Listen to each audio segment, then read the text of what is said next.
Olá, seja muito bem-vindo a mais um Religados Podcast, aquele podcast que você já sabe, né? Você sempre vai encontrar aqui um bom testemunho, um bom estudo ou alguma coisa para edificar a sua vida.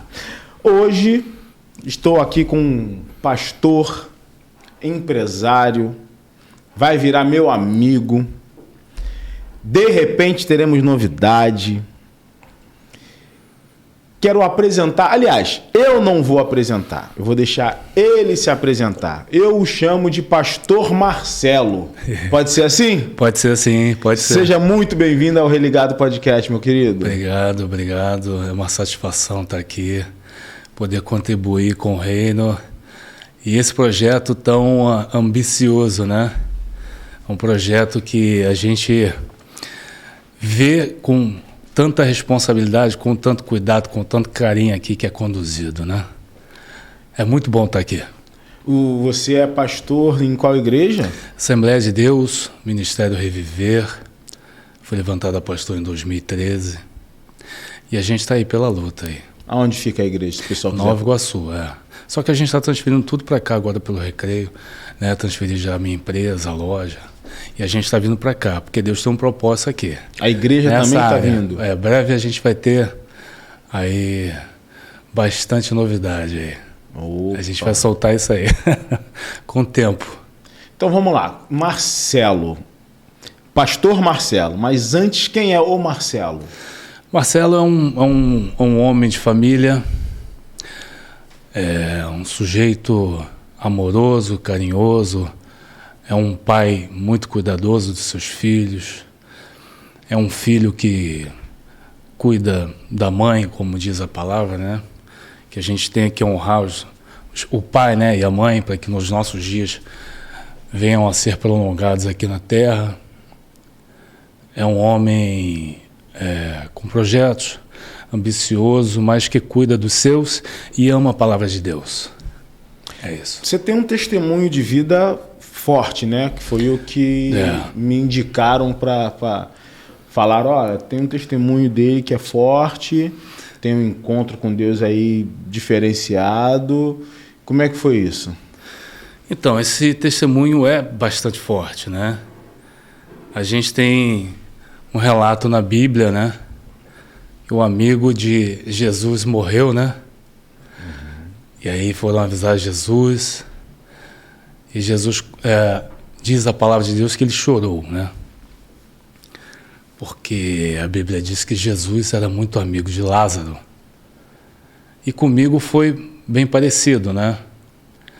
Eu tinha 4 anos de idade e eu tive uma disritmia cerebral, né? Profunda, bem forte, emocional, devido à separação dos meus pais.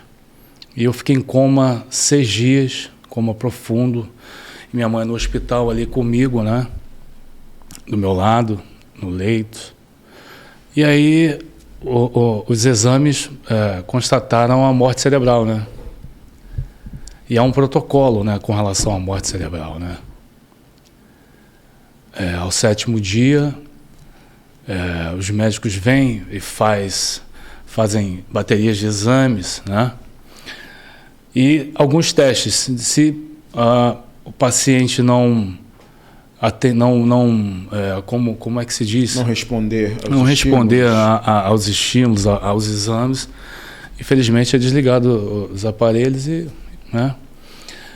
Está constatada ali a morte da pessoa e manda enterrar, né? E aí o médico entra no hospital, lá na sala onde eu estava com a minha mãe, e chega para minha mãe e fala, olha, mãe, vai para casa, porque são 6 dias que teu filho está em coma profundo, está aqui os exames dele,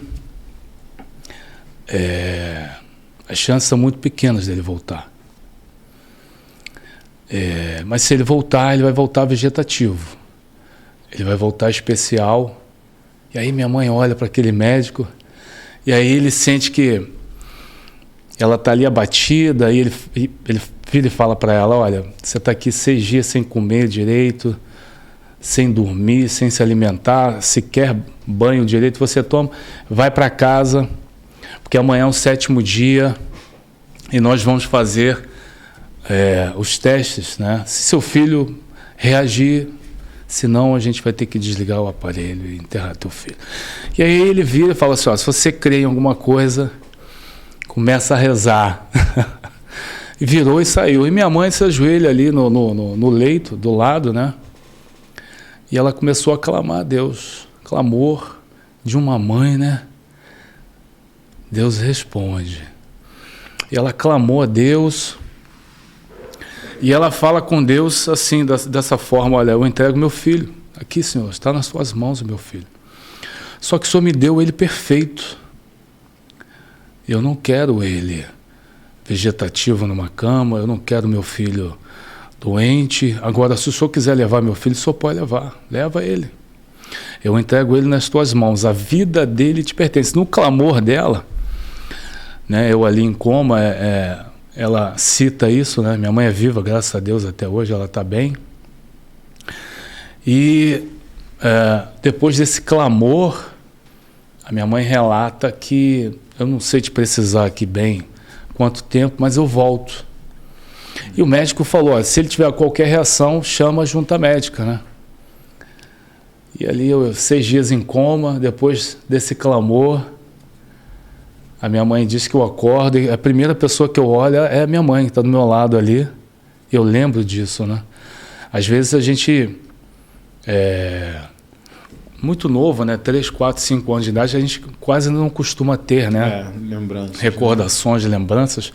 Mas quando marca, o cérebro ele registra aquilo ali, né? Uhum. Quando você tem alguma coisa impactante, alguma coisa que o cérebro ele marca aquilo, registra e fica, né, lá no seu subconsciente. Daquilo você não se esquece mais. Eu não esqueço. Quando eu acordei, olhei e vi minha mãe do meu lado. Uhum. E aquilo ali já foi um negócio para mim impactante, né? Eu lembro quando eu passei mal, eu estava na casa da minha avó, e eu lembro que eu desmaiei. Nesse dia eu não lembro de mais nada, né? Então eu estava morto, minha mãe clamou e o pai me trouxe de volta, como Lázaro, né? Jesus chega até a cidade e aí aquelas pessoas vêm até Jesus, mas se o Senhor estivesse aqui, nada disso teria acontecido, não é? E aí a gente conhece a história, todos conhecem a história, acredito. Jesus chama pelo nome, né? Manda retirar, né? Chega até a sepultura de Lázaro, manda abrir a sepultura, né? E chama Lázaro pelo nome. Então, na sua infância, você chegou a comentar que você acredita que teve esse problema devido... O que aconteceu na sua infância? Meu pai separou da minha mãe. Eu era muito agarrado ao meu pai, né? Muito agarrado ao meu pai. E essa questão psicológica, essa questão toda que me levou a ter essa disritmia cerebral, né? A ausência do meu pai. Foi emocional, então? Emocional. Você tem contato com ele hoje? Meu pai, eu enterrei o ano passado, em maio do ano passado. Dia 25, meu pai faleceu. Meu pai separou da minha mãe, né? Nessa idade. Foi para São Paulo. Meu pai, na verdade, traiu minha mãe, né? E aí ele vai morar em São Paulo com a amante dele, né? Mas era uma mulher rica, né? Minha mãe, a gente morava em Nova Iguaçu, ali divisa com Belfor Roxo, né? Uma vida difícil na época, mas minha mãe trabalhava e fazia de tudo para dar o melhor para a gente, né? E meu pai, depois teve a minha irmã, né? Depois eu, e já eu com essa idade, ele vai embora para São Paulo. E aí essa questão comigo aconteceu, né? Depois de muitos anos, quando eu tinha 8 anos de idade, meu pai aparece. E minha avó era mãe de santo por parte do meu pai, né? Uhum. Quer dizer que eu vivi os dois lados da moeda. A minha mãe, a família da minha mãe, né? Evangélicos, uhum. E a família do meu pai de Umbanda, Candomblé, a minha avó, a mãe do meu pai, a mãe de santo mais conhecida de Belford Roxo, que é a mãe Vônia, lote 15. Chega no lote 15 lá e pergunta quem é a mãe. Ela já faleceu, mas era muito conhecida. E quando minha mãe trabalhava, né, às vezes ela me deixava na casa da minha avó, né, mãe dela. E aí a gente tinha, né, um lar evangélico. E quando minha avó não podia ficar, minha mãe deixava a gente na avó paterna e a gente ficava lá no centro de Macumba. Não, no centro de Macumba lá, ficava lá. Então a gente viu, eu conheci, minha irmã. Quando eu digo nós, é eu e minha irmã. Sim. Nós conhecemos esses dois lados, né? E aí minha avó vinha, pegava uns carrinhos, eu lembro até hoje, eu, criança ali, uma combizinha de plástico, com 2 fusquinhos, um amarelo e um azul, uma combizinha vermelha, e ali eu ficava brincando em frente a um roncó. Para quem? Sim. Então, a Bíblia diz, né? Conhecereis a verdade, e a verdade vos libertará. Eu conheci os dois lados. Você chegou Cheguei a ver tudo. A frequentar realmente? Não, frequentar não. Eu nunca... Foi crescendo... Foi crescendo involuntariamente, né? E acompanhando, por exemplo... aí tem os rebentos, né? Aqueles que, né, se afastam da presença do Senhor, mesmo da família da minha mãe, da minha avó, né? Par de mãe. Os meus 3 tios. Os 3 filhos dela, ela assembleiana... Eu nunca vi, eu era agarrado com a minha avó e eu fiz de tudo pela minha avó. Quando ela teve um problema no coração, quem levava para o hospital era eu, quem buscava era eu. Minha avó morreu nos meus braços e ela fazia de tudo por mim, de tudo por mim. Depois que aconteceu comigo, ela me tratava como se eu tivesse algum probleminha, né? Então eu ia jogar meu futebol, soltar pipa, ela corria lá, levava um suco, uma vitamina, não sei o quê, e me tratava com aquela... Com um carinho especial. Especial. Mais ainda, né? Porque ela achava que, não, ele tem alguma coisinha, vamos tratar, vamos cuidar. E eu era muito espoleta, um garoto muito ativo e tal, então tinha esse cuidado de vó, né? E... passando essa situação toda, a gente pôde acompanhar. Os 3 filhos dela partiram para o outro lado. Então, os meus 3 tios eram do candomblé. E o meu tio Antônio, que eu tive assim, que depois que meu pai foi embora, né, ele que quis tomar assim, a parte como se ele fosse um tio-pai. Então ele me dava conselhos, e tal, e às vezes ele me chamava para acompanhar onde ele ia, e eu ia, fica aqui. Aí quando ele chegava lá no terreiro lá de Macumba, lá, ele me colocava sempre na cozinha e tinha alguém sempre fritando um pastel, um bolinho de aipim. Igual quando eu cheguei aqui, no podcast aqui, e a gente recebeu aqui um lanche bem especial. E é mais ou menos isso aí. E eu ficava lá na cozinha, lá, não vai ali, hein? Aí eu, tá bom, tio. Então a gente acompanhou isso, né? Mas desde cedo, né? Ainda mais quando aconteceu o que aconteceu comigo, quando eu volto, e aí eu tenho alta, não sei se precisar quantos dias. Eu tive alta depois que eu voltei, eu não recordo. Eu recordo eu acordando, voltando, olhando para minha mãe do meu lado. Essa é a visão que eu tenho no hospital. A minha mãe do meu lado, eu estava no Hospital Salgado Filho, em 1970 alguma coisa, acho que 78, que eu sou de 73. E o leito era um berço de ferro ainda, irmão. Olha, não sou velho, não, sou antigo. É diferente, experiente. E aí aquele berçário ali de ferro, cara, eu olho e vejo ali uma sala grande e minha mãe do meu lado. Aquilo não me sai da cabeça nunca mais, né? Que eu estou voltando, né? Depois do clamor da minha mãe. E depois disso, a minha mãe relata, né? Que Deus passa a me usar de uma forma assim sobrenatural. Por exemplo, a Bíblia, o Espírito Santo de Deus me tomava eu com 5, 6, 7 anos de idade e me arrebatava e eu começava a falar trechos e trechos de olhos fechados, sem a Bíblia na mão, sem estudo, sem conhecer, e minha mãe corria, minha irmã, Marcelo tá tá daquele jeito. E ela não... Porque minha mãe foi criada na igreja adventista. Minha avó era assembleana. Ah, tá. Porque meu avô era adventista. E minha avó é da Assembleia de Deus. Então, eu fui criado dentro da adventista.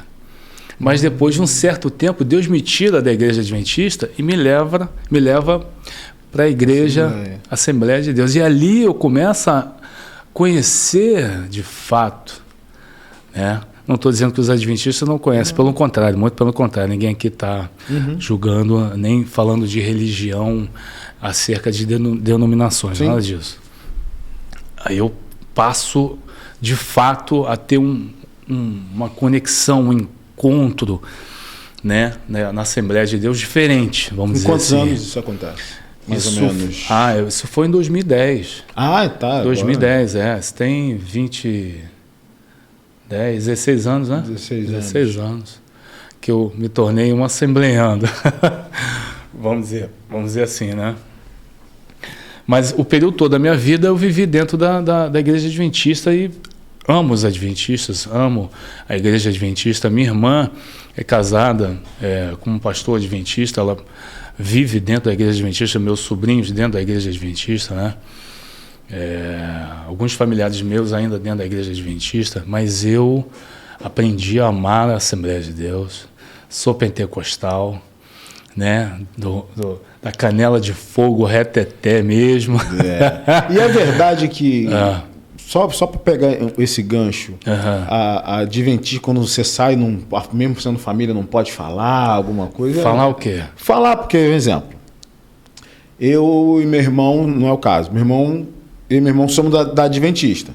Se eu saio e vou para a Assembleia, dizem que o meu irmão já não pode mais falar comigo, que ele não é mais minha família. Não, nunca ouvi isso. Não, sobre isso eu nunca ouvi. A questão da igreja adventista é que eles vivem a palavra de uma forma como os judeus viveram, né? Os judeus, eles guardam sábado. Então, tudo que, né, praticamente os judeus faziam na época, os adventistas vivem. Eles guardam sábado, está na Bíblia, etc. e tal. Mas eu, quando aprendi, eu não estou aqui nem para julgar ninguém. Eu gosto, eu amo. Já acabei de falar aqui, amo os adventistas, tá, gente? E tem muitos amigos lá na igreja adventista, muitos amigos, muito. Mas a minha trajetória de vida... O chamado foi lá na Assembleia. Eu não pedi para sair da adventista, nunca quis sair. Nunca quis sair da igreja adventista. Acontece que um dia, uma tia minha, que Deus já levou também, essa tia me liga e fala, olha, meu filho, eu estava passando por um processo, tinha ficado, né, uma situação difícil financeiramente na época, e aí Deus usa ela e fala assim, olha, meu filho, entra no teu carro. Eu falei, tá bom, tia, mas é para quê? Deus mandou te levar no lugar. Eu falei, mas aonde é? Não sei. Eu falei, tia, como é que Deus manda a senhora me levar no local que a senhora não conhece? Meu filho, entra no teu carro e vem. Eu falei, tá bom, tia. E aí eu peguei o carro, eu lembro que eu não tinha nem o dinheiro do combustível.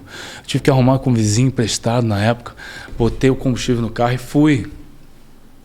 E aí eu chegando lá, a minha tia, ela entra no carro, eu nem entrei na casa dela, quando eu chegava na casa dela, ela me tratava igual aqui no podcast, lanchinho, suquinho, e sabe, aquele cuidado também, aquela coisa. E aí ela já estava esperando na frente da casa, já arrumada, e entrou no carro e olha, vai direto, vira aqui, vira ali, vai, agora você vira aqui. Vai direto, não, entra ali. E vira aqui, vira ali, vira aqui, vira ali. E para aqui, é aqui. Falei, aí eu olhei para a direita, assim, parei, encostei. Falei, tia, mas aqui é uma igreja, tá fechada a igreja. É terça-feira, 5 horas da tarde. Não, é aqui, é aqui. Falei, mas olha lá, os dias de culto, tia, não tem ninguém, ó, a igreja, não. Tá, o portão da igreja tem uma aberturazinha, vai lá. Aí eu saí do carro, olhei, não é dia de culto, vai lá, meu filho, vai lá. Aí ela sai do carro, eu chego, olhei assim, naquela festinha, meu irmão, isso é um negócio de Deus puro. Aí, lá no final do corredor, tem uma porta que dá no púlpito, e aí sai uma mulher. Eu falei, tia, tem uma mulher. Aí era pastora. E ela falou assim, olha, pode entrar, meu filho. Vem, abre aí, pode entrar. Porque Deus falou comigo que você entraria por essas portas nesse horário. Eu falei, tia, tem uma mulher que falou que eu... E aquele negócio que a gente não conhecia. Não entende, né? Como adventista, a gente não tem isso, porque o adventista não crê em libertação, não crê em dom de cura. Né? Se eu estiver falando que besteira, me corrijam depois. Falar em língua, então... Falar em língua, não. Eles não creem em Atos 2, né? Eles não creem em uma série de coisas que o assembleano gosta, crê e vive. É diferente. E aí eu entrei com a minha tia e ali, né, ela fez uma oração forte. E aí eu caio na época e, sabe, não me lembro quanto tempo eu fiquei ali. E depois eu já levanto com menos, acho que 10 toneladas nas costas, né? Uhum. E aí, ó, você vai buscar com a gente aqui e tal. E eu passo, de fato, a buscar naquela igreja, né? E a minha tia vai comigo. Interessante isso, aí ela vai comigo. A sua tia era evangélica? Mas ela passa a frequentar... Junto com você. Isso, e a gente começa a buscar e tal, pá. E legal, e ali eu comecei a aprender coisas que eu nunca tinha passado de vivência, né, de experiência na vida. Por exemplo, a oração forte, né? Aquela oração de clamor e subir monte, cara, eu nunca tinha subido um monte na vida, né? E aí você passa a ter experiências com Deus diferentes, de você chegar numa igreja adventista no sábado, e enfim, eu nunca tinha subido um monte, eu nunca tinha sentido um dom de língua, né, um Espírito Santo te batizando, e você falar em línguas ali. Quando eu fui batizado em línguas, eu tentava falar e saía tudo enrolado, eu não sabia. E eu tentava falar as coisas e saía tudo enrolado, e eu não entendia por quê. Eu já estava falando em dom de língua, quer dizer, o Espírito Santo já tinha me tomado, né? E essas experiências são maravilhosas. Então, aí dali começou você a estudar. Dali eu passei... O estudo a gente já tinha desde berço, porque eu fui criado na Adventista. A escola adventista é muito boa. Então, acredito até que a minha preparação tenha sido, né, nesse período ali. Deus permitiu, mas ó, você é canela de fogo. Até aqui eu te levo aí nesse lugar. Depois, até porque a minha vida na igreja adventista era uma. Eu digo, inclusive, financeira. Uhum. E quando eu entro na igreja, na Assembleia de Deus, a minha vida financeira é restaurada de uma forma que eu nunca vivi isso. Que é essa é a mesma Ministério Reviver, não? Não. Era uma outra igreja e ali eu fui levantado a obreiro nessa igreja, né? Passei por um processo bem legal. E a gente subia monte com o pastor e os obreiros, né? E o ministério. E a gente começa a ter aquelas experiências, né? Reuniões dentro da igreja e participar ali do cordão de obreiros ali na segunda-feira, que era o culto de libertação, né? E aí você orar, e aí você vê as pessoas caindo, sendo libertas, né? Curadas. Isso a gente não via dentro da igreja adventista, né? E então é um processo para mim diferente, mas assim, restaurador e inovador na época, porque quando você conhece algo, o novo de Deus para a tua vida e você começa a enxergar milagres que lá atrás na Bíblia aconteceram, né? Aí você, peraí, eu quero viver isso aqui também, eu quero viver esse milagre aqui, né? Então é interessante, né? Essa mudança para a minha vida foi algo profundo de Deus, né? E tudo na minha vida começa a mudar. Mas da saída da Adventista na sua adolescência ali, você nunca desviou, não. Nunca teve um pezinho no mundo? Não, todo mundo, né, às vezes, ainda mais muito jovem, né? Sim, a gente jovem não tem a experiência que a gente tem hoje, né? Ainda hoje, eu estou com 52 anos, a gente às vezes, né, dá um passo incerto aqui e ali, mas a partir do momento que você já tem uma certa maturidade, experiência, você consegue, né, discernir. O teu discernimento é melhor, vamos dizer assim. Sim. A gente, quando é novo e tal, é óbvio que, né, a gente novo, de vez em quando, foi para um bailezinho que não era para ir, né? A gente fez algumas, mas, enfim, o bom da minha vida eu fui criado dentro da igreja. E a minha índole é a melhor, graças a Deus, né? Mas quando a gente é separado pelo que aconteceu comigo, né? Escolhido pelo que aconteceu comigo, e Deus me mostra um outro caminho, saindo da Adventista e indo para a Assembleia de Deus, Ele mostra que o meu chamado na minha vida é algo muito maior. É isso, eu quero falar do seu chamado. Exatamente. É uma trajetória em que Deus te chama, te escolhe. E Ele não te pergunta, olha, meu filho, você quer? Ele simplesmente te chamou. Como Jonas, olha, você vai para Nínive. E ele foi para onde? Ele foi para Tarsis, para outro lugar. Enfim, ele não quis obedecer a Deus, desobedeceu. E aí pagou, né?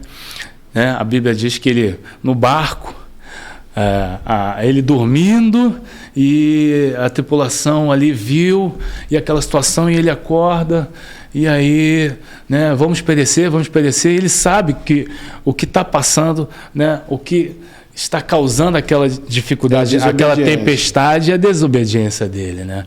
E aí ele fala, olha, me joga no mar que essa tempestade vai passar. E aí vem um peixe, engole ele, né? Ele fica ali no ventre daquele peixe, né? Depois de alguns dias ele é expelido, e aí todos conhecem a história, né? Ele vai pregar, né? Mas ainda assim ele não vai como Deus mandou que ele fosse, né? Ele passa correndo pela cidade. Então quando você é escolhido, quando você tem um chamado, não adianta você, não, Senhor, não, é assim, é aqui, vai.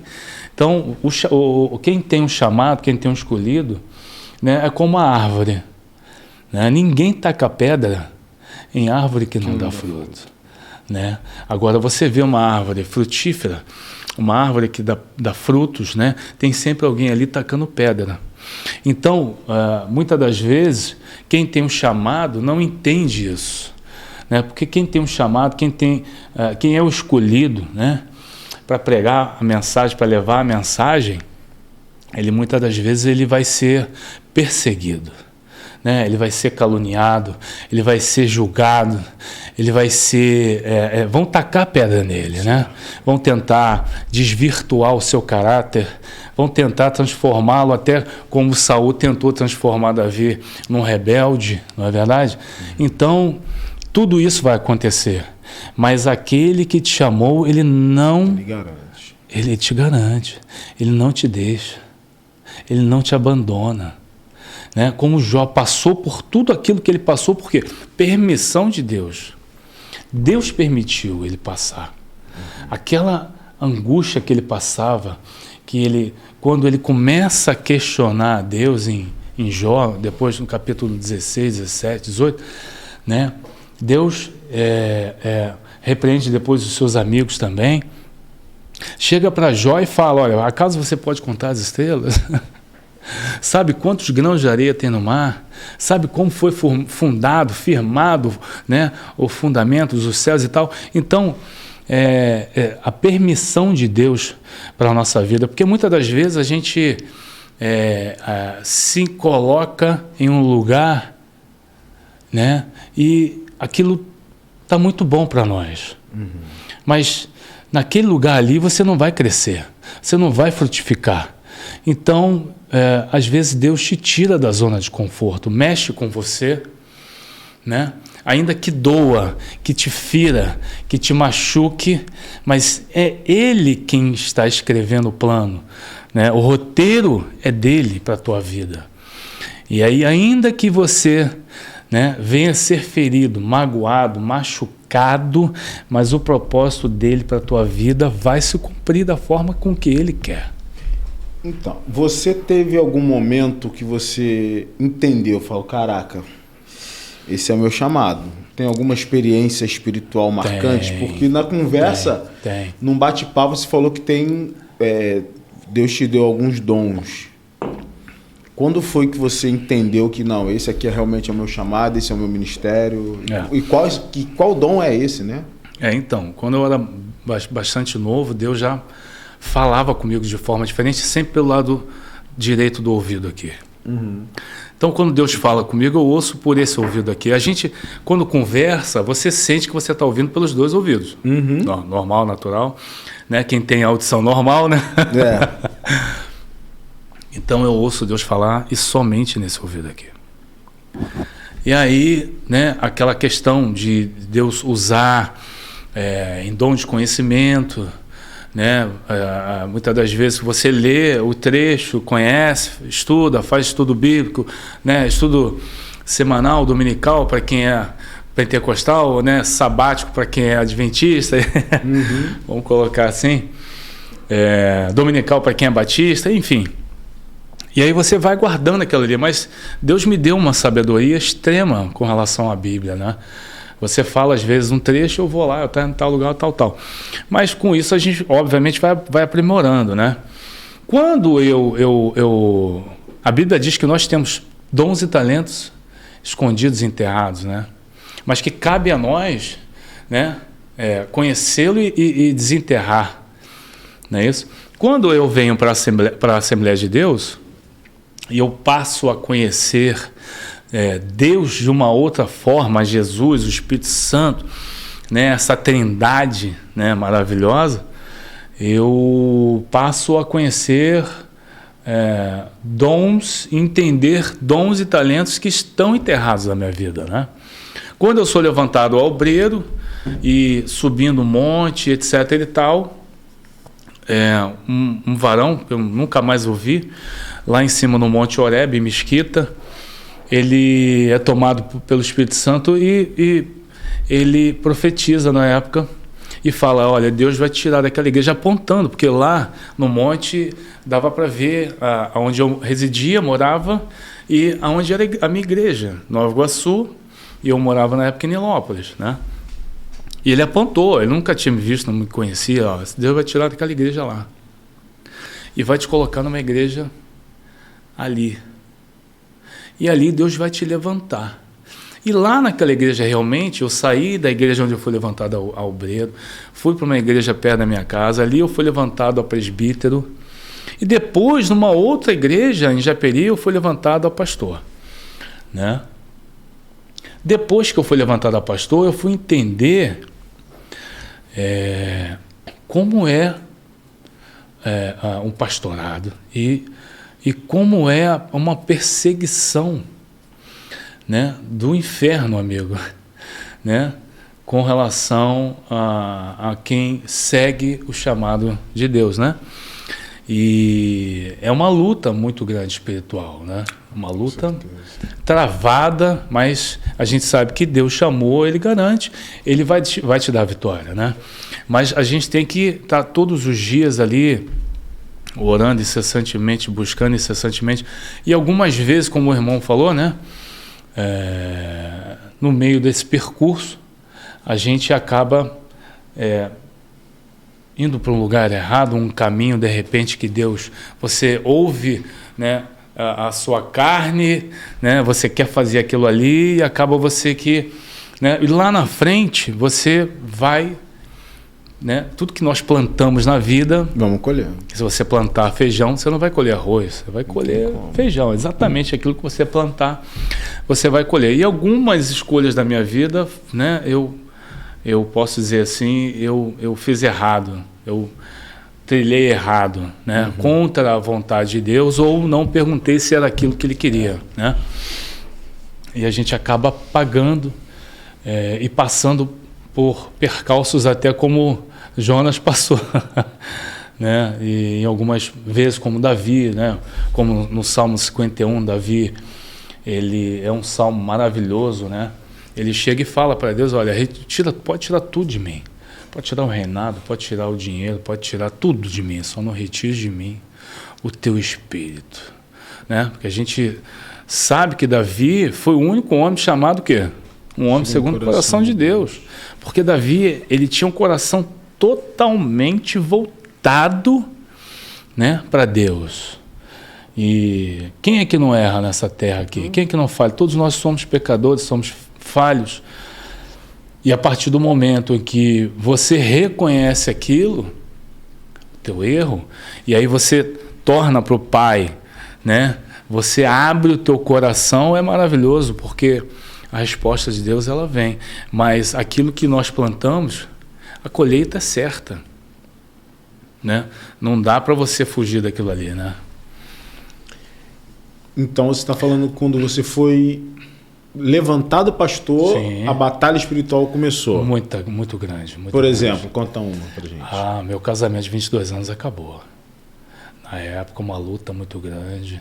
A minha esposa continuou, né, na igreja adventista, ela não quis acompanhar o meu ministério e ficou aquela casa dividida, né? Caramba! Ela na adventista e eu na Assembleia de Deus. E aquilo ali, raramente ela acompanhou, né? E quando ela ia, ela não gostava, porque o culto era totalmente diferente. Um culto diferente, de pentecostal, né? É um culto avivado, né? Tem gritaria, tem pessoas falando em línguas e pessoas caem ali, né? Endemoniados, para quem crê nisso, né? Culto de libertação e tal, papapá. E ela não gostava daquilo. Então ela passava a não me acompanhar. Eu sentia essa falta, né? E infelizmente foi uma das lutas que eu enfrentei. Falando-se sobre os dons, né? Eu uma vez estava no monte das minhas subidas, né? E no Monte Horebe, onde eu tenho ali, obtive várias bênçãos de Deus, tá? Posso te dizer que aquele monte é um monte realmente abençoado, né? O Monte Horebe em Mesquita. E numa dessas noites que eu estava lá clamando a Deus sozinho, pela madrugada, tinha um pastor que era enorme, né? Um negão, rapaz, forte, e uma voz de trovão, e ele lá, e Deus falou comigo, vai ali perto, né, do meu filho, e o homem com uma mão gigante, rapaz, e ele clamando, e eu estava mais abaixo, assim, nas pedras, e Deus toda hora falando, e eu fui me chegando aos pouquinhos, né? fui me chegando, daqui a pouco, meu irmão, um homem pegou a mão aqui, pá, no meu ombro. Deus mandou você chegar até a mim, porque Ele mandou descer dos altos céus agora uma porção diferenciada sobre a tua vida, tá? É uma bênção que você vai usar no teu ministério. E aí ele começou a orar. E aí ele falou que estava descendo ali um dom de cura. E no meu ministério, né, quando eu pego a igreja lá em Japeri, uma igreja grande, mas que estava precisando de reformas, eu já tinha a loja, né, que não era o Rei do Porcelanato, a loja de materiais de construção, ela chamava Nova Lar na época. O Rei do Porcelanato começou depois. Uhum. E eu pego ali e começo a transformar a igreja, a reformar do meu próprio bolso, né? Tirar recurso, porque na época eu já tinha 4 lojas em Caxias, e quando chovia mais dentro da igreja do que fora, né? E aí pintamos a igreja, enfim, a igreja ficou um espetáculo, linda. E aí Deus fala comigo para fazer uma campanha, 7 sábados. 7 sábados. E era uma mini vigília. Começava às 7 da noite, terminava meia-noite, meia-noite e meia, né, por aí. E aí eu comecei a planejar, né, essa campanha, e a campanha chamava Milagres, né? E aí Deus falou, olha, você vai se internar 7 sábados no monte para você começar essa campanha. E mandou eu ir para o Monte Tinguá, para dentro da mata de Tinguá. E eu subia, passava a madrugada ali, sozinho na mata de Tinguá, clamando a Deus, sabe? Sentia ali o poder de Deus. E quando eu descia, já descia, né? Quando eu abria a boca, era labareda que saía da boca, labareda de fogo. E sabe? Aí no terceiro sábado eu comecei a campanha. Né? Deus mandou fazer 7 sábados, mas no terceiro sábado eu já comecei a primeira campanha. No sábado eu subi um monte, passava a noite de sexta para sábado, e aí sábado 7 horas da noite começava, e assim foi. E a gente teve vários testemunhos lá, né? Uma delas que é impactante na época, com relação a esse dom, né, que Deus me deu, um dom de cura. Uma mulher entrou, e aí na oração forte, eu nunca tinha visto, conhecido, e na oração forte, lá em cima, né, do púlpito, e aí a gente coloca as pessoas de pé e tal, e quem quiser chegar até a frente ali chegava e tal. E essa mulher, ela manifestou uma legião de demônios, e a gente orientava que os presbíteros, né, e as mulheres de oração, as diaconisas, né, as que tinham mais experiência com oração, fosse orar. E aí foi uma irmã lá, e orou e nada, e veio uma outra irmã e orou e nada. Aí veio a diaconisa-chefe lá, orou também, nada. Veio o presbítero, orou, aí veio outro, aí Deus falou assim, o mistério é com você, desce lá. Eu fui. E aí eu chego para aquela mulher e aí, né, pelo poder de Deus, né, aquela mulher, ela é liberta, e passa-se o tempo, acaba-se a campanha, ela volta num culto no domingo normal, e ela pede a oportunidade, e com os documentos nas mãos, e eu dou a oportunidade. Eu não tinha lembrado dela, porque a igreja enchia, né, muito, dava mais de 300 pessoas na época, né? E eu chamava também caravanas de outras igrejas nessa campanha, e vinham. E aí, nessa oportunidade, ela falou assim, olha, eu tive no dia tal aqui, na campanha Milagres que o senhor fez, e eu estava com câncer. E a igreja... E ela pegou os papéis, provou, mostrou, né? Fez o reexame e ela foi curada. Amém. Os médicos falaram que o exame dela, na época, o câncer estava evoluindo, estava tomando, né, tudo. Estava tendo metástase? Ela estava fazendo, já para começar, inclusive, a quimioterapia. Radioterapia. E ela dá esse relato para nós e, sabe, Deus usando instrumentos que ele tem, né? Porque Deus usa os instrumentos dele, né? E uma outra vez eu fui convidado a pregar, inclusive na igreja que eu fui levantado a presbítero, quando eu recebi a profecia no monte de que eu sairia da igreja onde eu fui levantado a obreiro. E, posteriormente, aquela pastora ficou minha amiga, e ela me convidou, falou, olha, Marcelo, vem pregar aqui no dia tal. Eu fui. E eu não conhecia a irmã dela ainda. A irmã dela, uma missionária. E chegamos lá, pregamos, foi maravilhoso, né? Um culto tremendo, uma palavra que Deus tinha dado. Na verdade, eu sentei lá para pregar uma coisa, e Deus falou assim, ó, você não vai pregar isso aí. Eu falei, mas Senhor, eu estudei. Não é isso aí não. E Deus mudou na hora. Ó, você vai pregar sobre isso aqui. Não pergunte o que é, porque eu não lembro. E foi pregado aquilo que Deus falou. E o culto, meu irmão, foi um poder tremendo. Passou o culto, a gente ficou ali, as pessoas vindo falar e tal, aquela coisa, a pastora ali do meu lado é missionária. E Deus falou assim, olha, vai ali na missionária, aquela minha filha lá. E você vai orar, só que com imposição de mãos no pescoço dela. Eu falei, Senhor, a mulher é irmã da pastora, mais de 20 anos missionária. E Deus falou, você vai orar. Eu falei, tá bom. Aí eu chego para ela, e aí com a pastora, que benção. E aí a missionária falou, meu Deus, pastor, que culto maravilhoso. O poder de Deus é tremendo. Irmã, só que tem algo de Deus para com a senhora. Pode falar, pastor. Não, Deus mandou orar. Pastor, pode orar. Não, mas com imposição de mãos e na sua garganta. Ela já olha para a irmã. Não, pode orar, pastor. E eu chapo a mão. E aquela oração forte, pentecostal conhece, sabe, né? Uhum.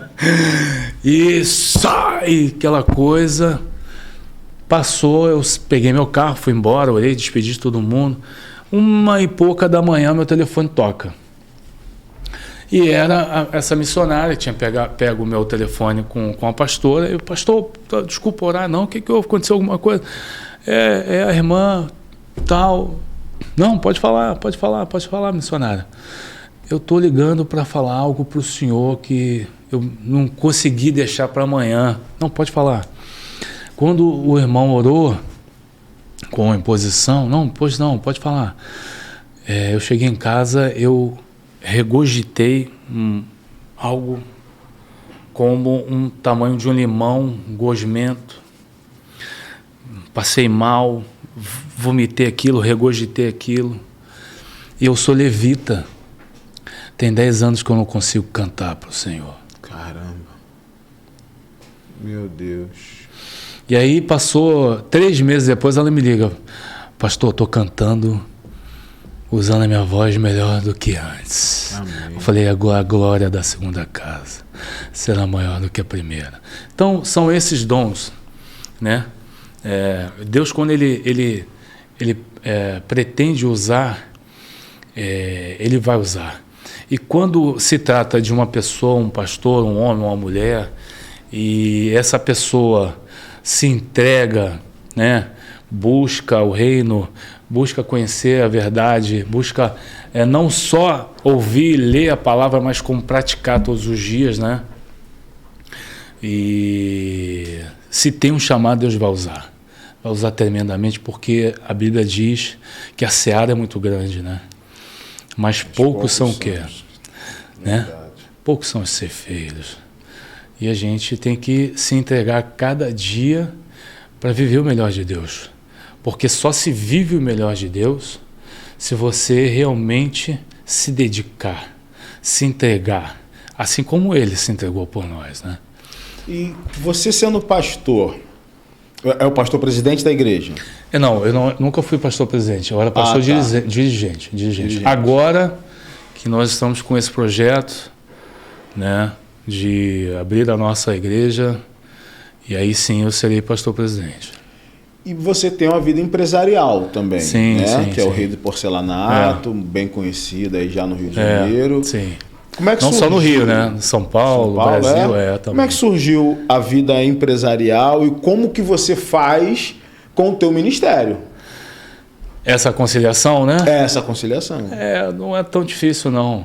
Porque quando você ama a Deus e ama o que Ele faz por você, não o que Ele pode fazer, né? Mas ama o que Ele faz, ama o que Ele é, o cuidado, o amor, porque o amor de Deus é imensurável.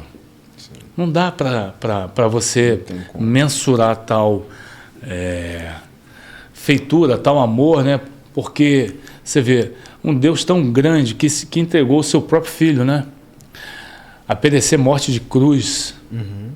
E a Bíblia relata que quando Jesus estava passando, né, perto de chegar àquilo tudo que ele passaria, ele escolhe os teus 3 melhores amigos para subir um monte, e ele se separa ali, começa a clamar a Deus, e a Bíblia diz que ele, com o rosto no pó, Jesus, como homem, né, ele temeu. A Bíblia diz que ele temeu, né, e ele chega para o Pai e fala: Pai, se possível, passa de mim esse cálice, mas que não seja a minha vontade, mas a tua vontade. E a Bíblia relata que o suor de Jesus se transformou em sangue. Né? E ele passou, e todos nós sabemos pelo que ele passou, né? Então, essa questão do nosso chamado com relação o nosso convívio com os irmãos na igreja, com a igreja, com o dia a dia, com o chamado de pastor hoje, que, né, tem voltado assim muito forte o meu ministério, graças a Deus. Eu tive um período em que eu não conseguia pregar depois da minha separação, né? E agora, graças a Deus, eu passei por uma situação de vida também que me tirou da zona de conforto. Deus me tira da zona de conforto. Né? Aquilo que eu falei um pouco antes aqui, e Deus fala, olha, nesse lugar aí você não vai crescer e você não vai prosperar. Nesse lugar que você está, você tem que sair. Só que muitas das vezes você ouve, mas você está numa zona de conforto. Né? Dá medo de sair. Às vezes não é medo, é uma série de coisas que você tem que te segura, que te agarra. Né? E aí, às vezes, não damos a voz, né, ao que Deus está mandando. Né? E aí o que a gente conversou um pouco antes, né, as nossas escolhas. Às vezes a gente passa por momentos em que esses momentos da vida, por não darmos ouvidos a Deus... Ou seja, uma desobediência pode acarretar em uma série de coisas, começa a apertar. Aí me apertou. Né? E o meu chamado começa a voltar muito forte depois dessa situação que eu passei. Então, com relação ao rei do porcelanato, eu tenho que voltar isso lá atrás, que aí quando eu começo a subir monte, quando eu estou na Assembleia de Deus, que eu começo a aprender sobre o clamor, né, sobre a oração forte, né, sobre Atos 2, dons de língua, dons de cura, etc, etc, etc. Subir monte, que eu nunca tinha subido um monte, começar a clamar pelas madrugadas, né, sentir a presença de Deus de uma forma diferente, como o pentecostal sente, não adianta, é diferente. O crente pentecostal é diferente. Então, eu começo a entender que as palavras, elas têm muito poder. Né? Quando a gente começa a buscar em cima do entendimento da palavra, você começa, por exemplo, em Ezequias, aliás, 37, né? Deus leva Ezequiel para o meio de um vale de ossos secos. E ali, conforme nós conhecemos a história, né? Pode esses ossos tornar a viver? E Ezequiel responde, tu sabes, Senhor. E a gente conhece a história, né? Ali reaviva-se um exército que estava o quê? Morto, seco, né? Morto, ossos secos, né? E aí ele diz, né? Profetiza o Espírito que sopre nas narinas. E aí a gente entende que pela palavra foi criado o quê? Céus e terra, né? Lá em Gênesis, a palavra do Senhor, pela palavra do Senhor foi criado, tudo foi criado, tudo foi formado. Então, o que nós falamos, nós atraímos, né? E aliado ao quê? A fé. Sim. Né? Aliado à nossa fé, a Bíblia diz que se dissermos para aquele monte, passa daqui para acolá, ele passará. Então, nós temos que ter cuidado também com as nossas palavras, né? Porque aquilo que nós proferimos, né, é aquilo que... tem poder. Né, estamos soltando, você vai obter reação daquilo ali, das suas palavras, né? E ao entender isso, eu comecei a subir monte e fazer propósitos. E aí eu fiz um propósito com Deus 6 meses nesse mesmo Monte Horebe lá, né? E subindo direto, não assim, 6 meses acampado lá, óbvio que eu trabalhava, tinha, né, minha filha na época, o Caio nem era nascido. Aliás, um beijo para minha filha Marcele, te amo. Um beijo para meu filho Caio, um beijo para minha filha Larissa, um beijo para minha filha Ana Carolina, amo muito. Um beijo para minha mulher hoje, te amo. Hoje eu tenho uma mulher de Deus na minha vida. Hoje eu tenho. Amém. E eu precisei sair, né, da zona de conforto para achar essa mulher. Amém. Porque uma mulher de Deus, todo homem ele precisa de uma mulher de Deus, todo homem. Inclusive um homem que tem um ministério. Então, uma mulher que ora contigo pela madrugada, que tem o mesmo propósito com você, que tem a mesma fé, né? Que visão. É pau para toda obra, meu irmão. Que tem caráter, é o principal. A mulher tem que ter caráter, né? E hoje Deus me deu isso. Graças a Deus, sou grato a Deus. E com relação à loja, eu busquei no monte 6 meses, subindo, fazendo campanhas lá. E aí um dia, numa terça-feira à noite, Deus me chama. Olha, terça-feira, meia-noite, e Deus fala, sobe que eu tenho encontro contigo. Eu falei, mas Senhor, esse horário é agora. Aí eu tinha uma roupa que eu colocava, né, uma camisa lá, né, até aqui, uma calça, era sempre a mesma roupa que eu subia com aquela roupa para subir o meu monte. Pegava a minha Bíblia, uma bota e subia o monte. E aí, nesse dia, ao chegar na subidinha do monte, eu tenho um local ali que antes de eu subir, eu oro e agradeço a Deus e entrego a subida desse monte. E eu orei a Deus naquela noite, terça-feira. Cheguei lá quase 1h da manhã. É 1h mais ou menos subida. E eu estou caminhando, subindo, e Deus falou, sobe, só olha para frente, não olha para o lado, não olha para o outro, não olha para trás, e sobe glorificando. Eu com a Bíblia e subindo, glória a Deus, glória a Deus, glória a Deus, glória a Deus, e subindo. E aí eu sinto que nesse monte, nesse dia, eu não levei celular, eu não levei lanterna, não levei nada, só a Bíblia, né, a minha vestimenta e muita vontade e fé. E aí eu percebo que do meu lado esquerdo tem passos no meio do mato me acompanhando. Eu falei assim, eu estou sozinho. Terça-feira, estava nublado, muito escuro, eu estava sem lanterna, sem nada, como acabei de citar aqui. E aí do lado esquerdo, aqueles passos ali me acompanhando no meio do mato, aquele barulho, né?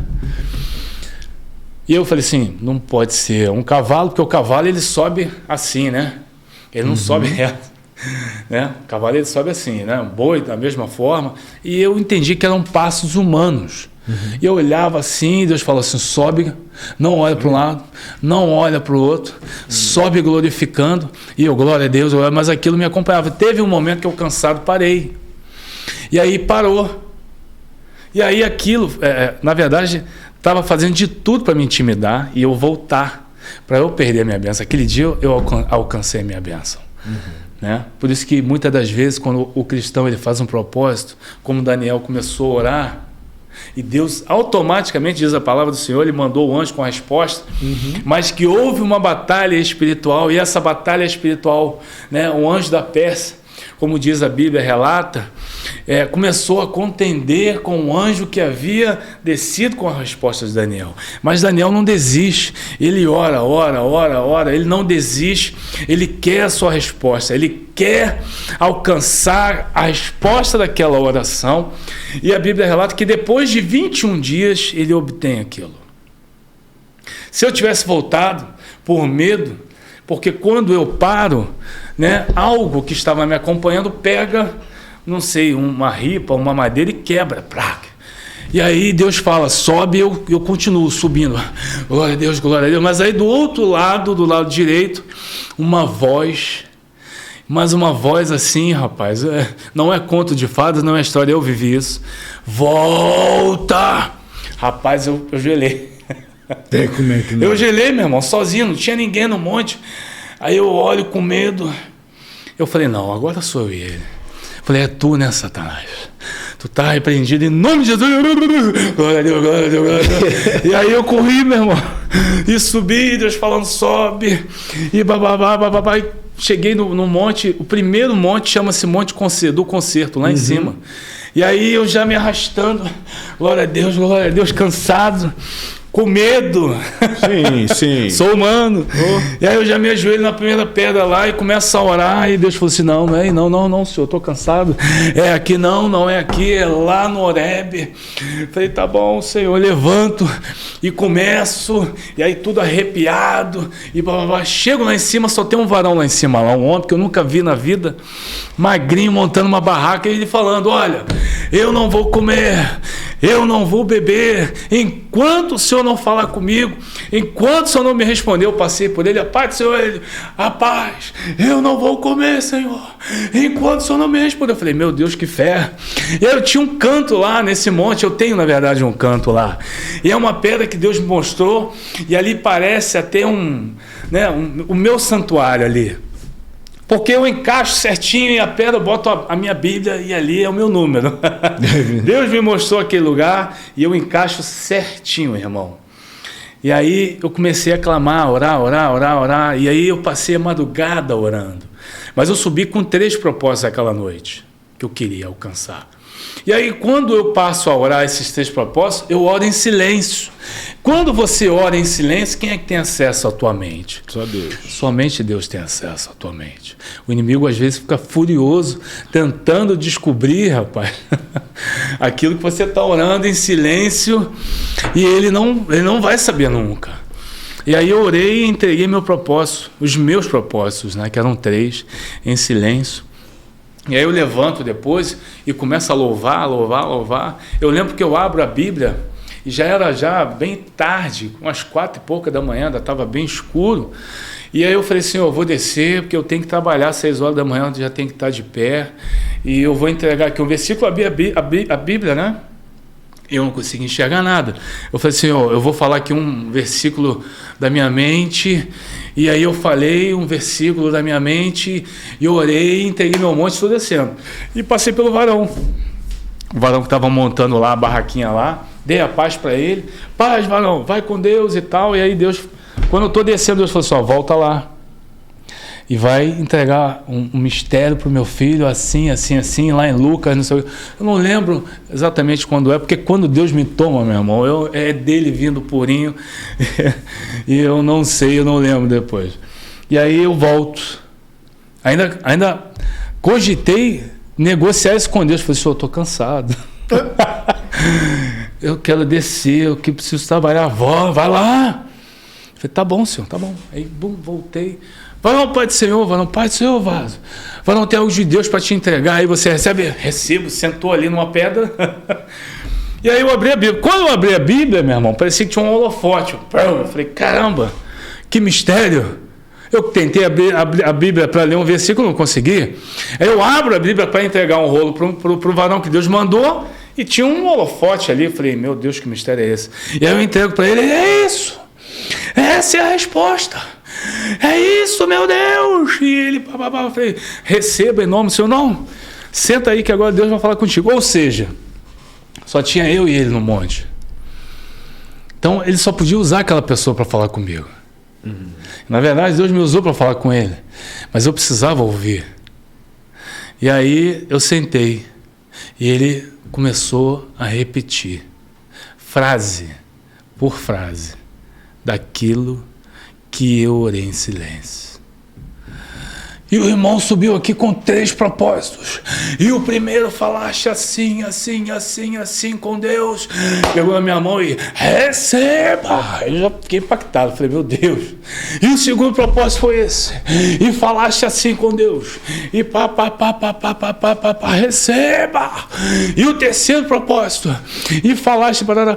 Eu falei, meu Deus, o que é isso?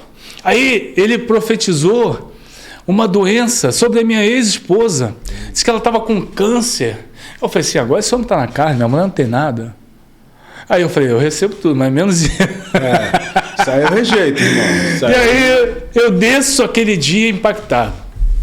Cheguei em casa na terça-feira, né? já na quarta-feira, né? Quarta-feira de manhã. E aí eu vou trabalhar, passa quarta, quinta, sexta, sábado, domingo. De domingo para segunda-feira, madrugada inteira, minha ex-mulher passa mal. Mas muito mal. E ela não consegue me acordar. E eu não acordo. 6 horas da manhã, eu levanto e ela branca igual uma cera, mas muito mal, suando frio. E aí ela vê que eu acordo. Tô passando mal. Por que você não me chamou? Eu consegui. Algo... me impressionava, eu tô morrendo. Falei, peraí, o que você tá sentindo? Muita dor. E a gente tinha perdido 2 bebês na época. 2 bebês. Inclusive, ela mandou a história na Globo, na época, a novela Viver a Vida, que tinha aqueles testemunhos no final. Sim. E nós fomos pro Projac gravar e passou em nível rede, né, nacional, aquela história nossa. Ela perdeu 2 bebês e logo depois veio a Marcele. E a gente estava com a Marcele no colo e ela do lado, e nós testemunhamos isso. Né? E aí ela tinha perdido os 2 bebês e estava com aquilo, né, uma barriga meia alta. E eu lembrei, né, que o pastor, na época, que a igreja que eu fui levantado ao obreiro, enterrou, ficou lá 60 dias, cara, enterrado um óleo, um azeite. Eu lembrei do azeite e falei, vou lá pegar aquele óleo e vou orar. E trouxe o óleo e chapei a mão, né, agora obreiro. E aí ela começa a gritar, tira a mão, tá doendo mais, beleza. Eu orei, repreendi, e ela não queria nem que eu botasse ela no carro e levasse para o hospital. Ela queria que eu chamasse SAMU. Eu falei, não, vou te botar no carro, com muita luta, que ela não conseguia nem andar, irmão. Eu botei ela no carro e levei. Aí, cadeira de roda, pá. E chegamos lá no hospital. Eu sei que nós saímos de lá às 5 horas da tarde. E corre para cá, corre para lá, corre para cá, faz exame aqui, ali. Ó, os exames estão aqui, agora você vai na médica lá, passa na médica.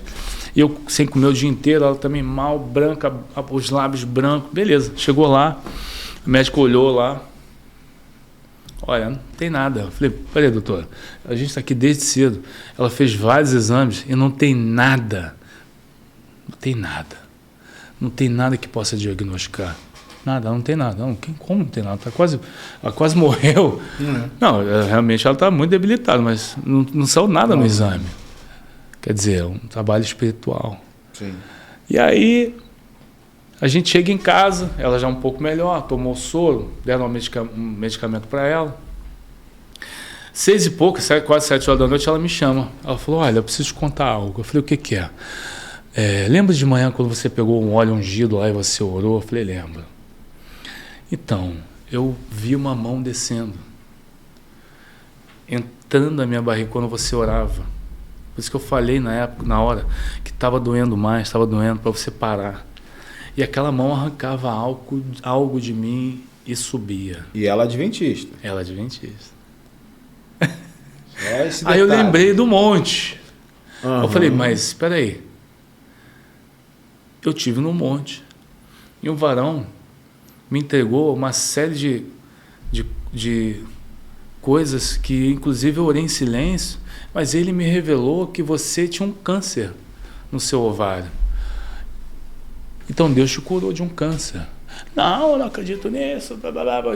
O adventista não crê nisso. Mas viu a mão, mas não acredita. Mas viu a mão, eu não acredito.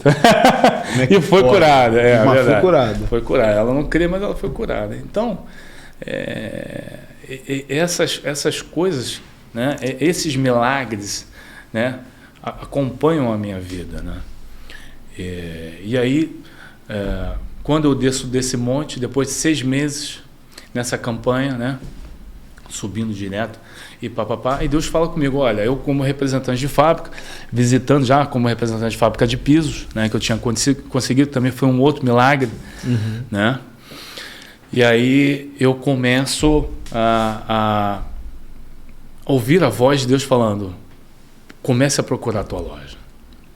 Eu falei, tá bom, mas eu não tinha dinheiro para montar a loja, eu só tinha dívida. E aí eu, passando de loja em loja, ia perguntando, né? Tirava um pedido lá do dono do lojista, né? Esse modelo, esse, tanto espalhado junto lá. E aí eu perguntava, falei, cara, você não sabe onde tem uma loja para alugar, não? Rapaz, não sei. Aí chegou uma loja e perguntei vários clientes, olha, meu pai fez uma loja em tal lugar, e seria para quê que você quer montar? Eu falei, eu quero montar uma loja de piso. Rapaz, meu pai fez essa loja para mim, para montar uma loja de piso.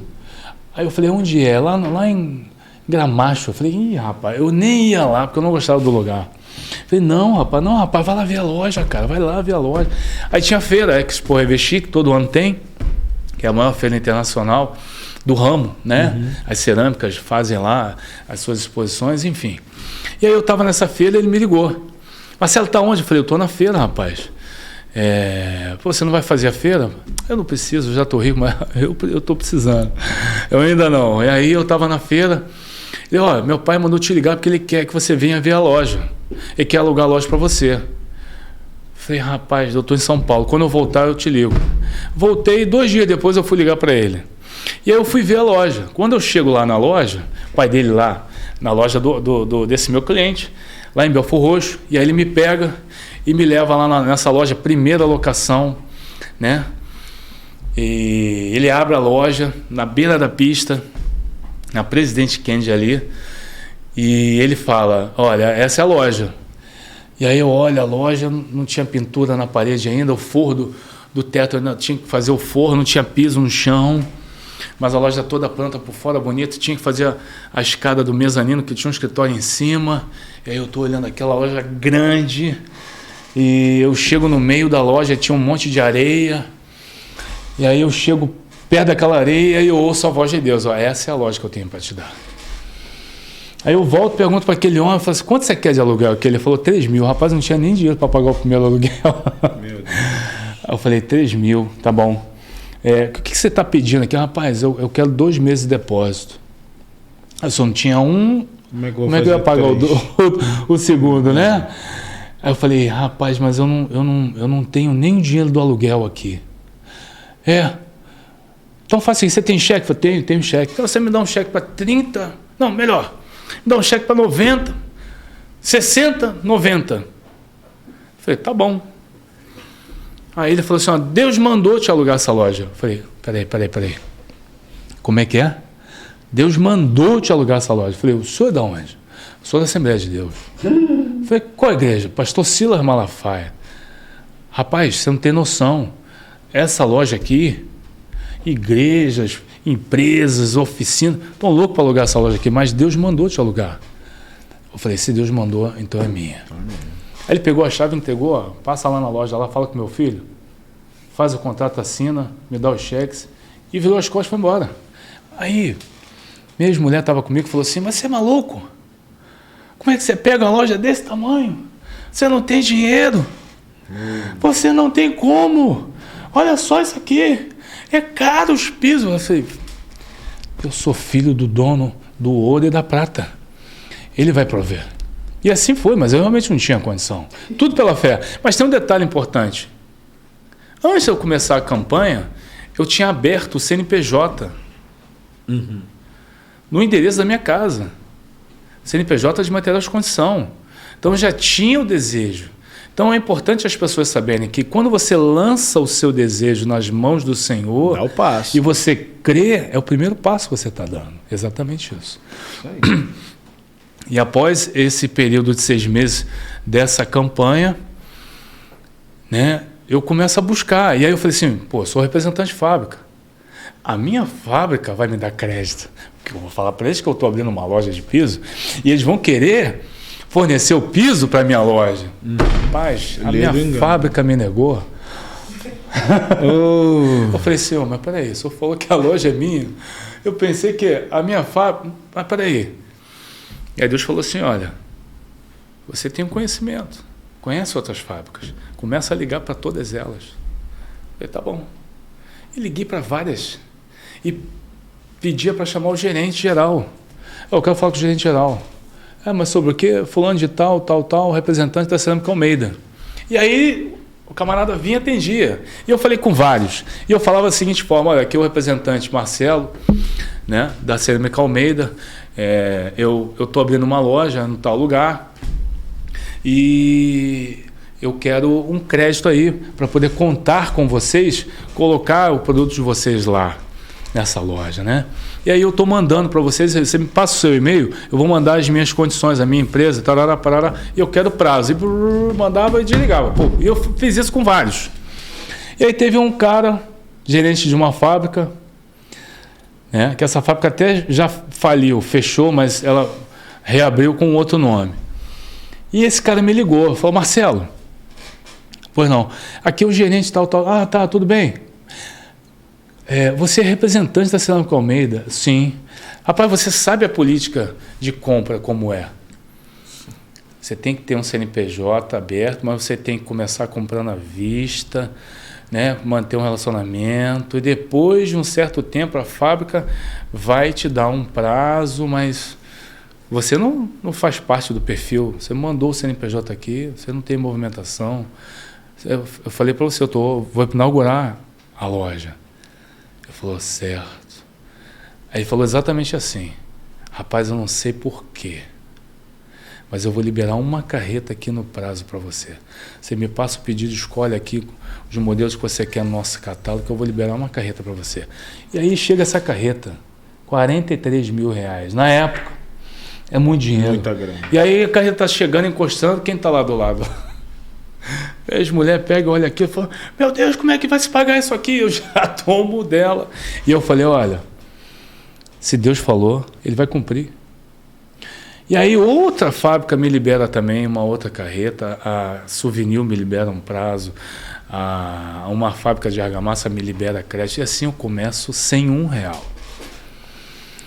Sem R$1. Eu fiz obra na loja, arrumei um dinheiro emprestado, botei piso, fiz a pintura, fiz a escada para o mezanino e comecei do jeito que eu tinha, do jeito que eu podia, uma mesinha simples, uma maquininha de cartão, e o primeiro mês eu faturei tanto dinheiro que eu nunca tinha visto na minha vida na época. E eu falei, Senhor, Tu és maravilhoso. E assim começa a minha vida empresarial, né? Passando-se o tempo, logo depois eu resolvo vender tudo aqui que eu tinha e vou para Cabo Frio. Fico 5 anos em Cabo Frio. Eu fiquei 1 ano só curtindo os meus filhos, com o dinheiro que eu tinha na minha conta, né? Curtindo. Depois de muitos anos trabalhando, eu falei, eu vou me dar umas férias e curti meus filhos ali. Passei a casa muito boa, perto da praia. E aí eu volto a trabalhar e lá eu abro o Rei do Porcelanato. Mas o Rei do Porcelanato tem uma história. Por que o Rei do Porcelanato? Porque antes das fábricas do Brasil aqui produzirem porcelanato, só tinha cerâmico na época. Eu me juntei já com a minha loja, me juntei com mais 2 empresários e a gente passou a importar da China porcelanato, né? Porque o pioneirismo de fabricação e produção de porcelanato é da Itália, né? Uhum. E aí o chinês ele imita tudo, né? Ele copia tudo, mas o porcelanato deles era muito bom. Aí a gente começa a importar porcelanato. Então a primeira loja da Baixada Fluminense a vender porcelanato é a minha. Né? Então por isso o Rei do Porcelanato. Né? Na época era Inovalar. Aí já em Cabo Frio eu abro o Rei do Porcelanato, que era ali na estrada do Guriri. Aí depois eu abri ali no Braga e depois um galpão grande ali no Bananal, em Araruama, né, que foi a loja, inclusive, que mais vendeu ali na região dos Lagos. Né? E aí, alô, região dos Lagos. Tem a loja Não. Nós voltamos depois, veio a pandemia. Eu já ia comprar porcelanato mas para lá para minha casa em Araruama. Mas nós entregamos lá. Mas aí o que acontece? É uma cidade que constantemente cresce, está em crescimento, né? E a gente tem um desejo, depois, posterior, de voltar para Cabo Frio, né? Aí vem a pandemia, a gente deseja voltar para o Rio de Janeiro, e aí a gente vem e monta o Rei do Porcelanato aqui, em Caxias, e passa um período lá, e agora estamos vindo para o Recreio, que Deus mandou, e a gente está aqui no Recreio, né, com o galpão, a loja já daqui a pouco para inaugurar aqui também.